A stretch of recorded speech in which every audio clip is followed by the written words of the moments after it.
This is the warm roof. The upper level's already been done here, and it's got the solar fixings included underneath the roofing membrane. This level here is just laying the substrate, the EPS and PIR, and it's kind of like a jigsaw puzzle because the different shapes are cut to different falls, so the material creates the fall for the roof, and it sits on top of the flat panels. Cross-laminated timber CLT panels are laid flat, and then the build-up on top of that creates the fall.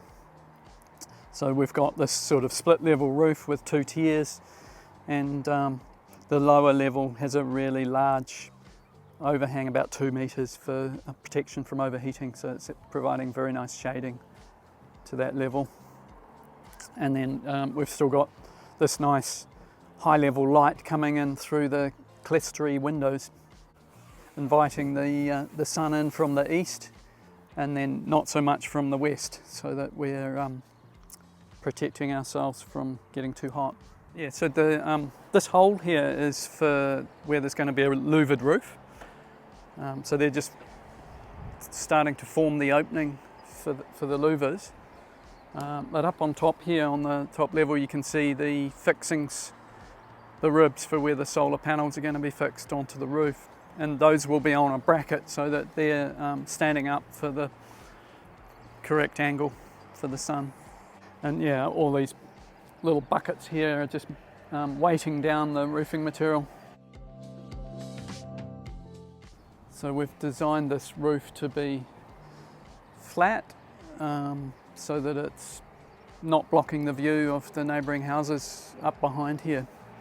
And yeah, and it's within the recession planes and all that.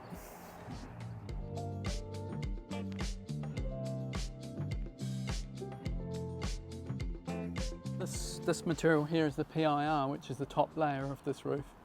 And then we've just used the EPS, which is basically the white, the polystyrene.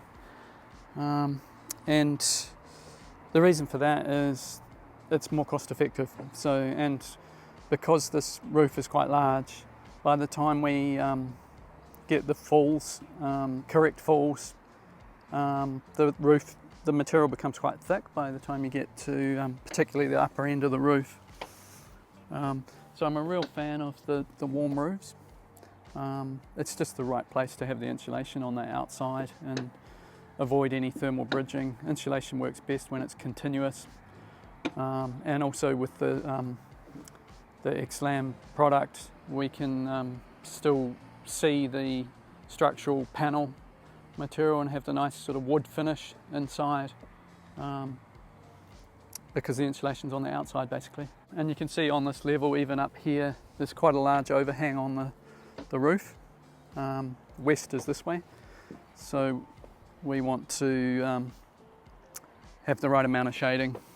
Polystyrene is ubiquitous. It's kind of used throughout the building industry, and there is really no viable alternative sometimes for in terms of insulating foundations, but also it's a cost-effective product. If we can, we prefer to use things like wood fibre or rock wool or a more natural insulation material, but those things are just not, they're new to New Zealand and they're not really cost effective, and maybe one day they will be when they're more mainstream.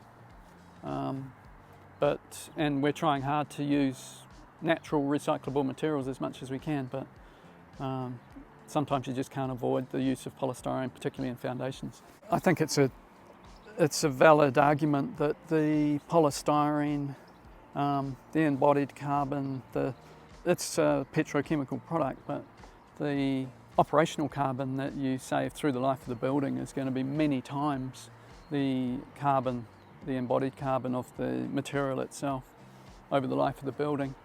So it's not always clear cut. You need to weigh up the whole life cycle and the benefits as well as the negatives.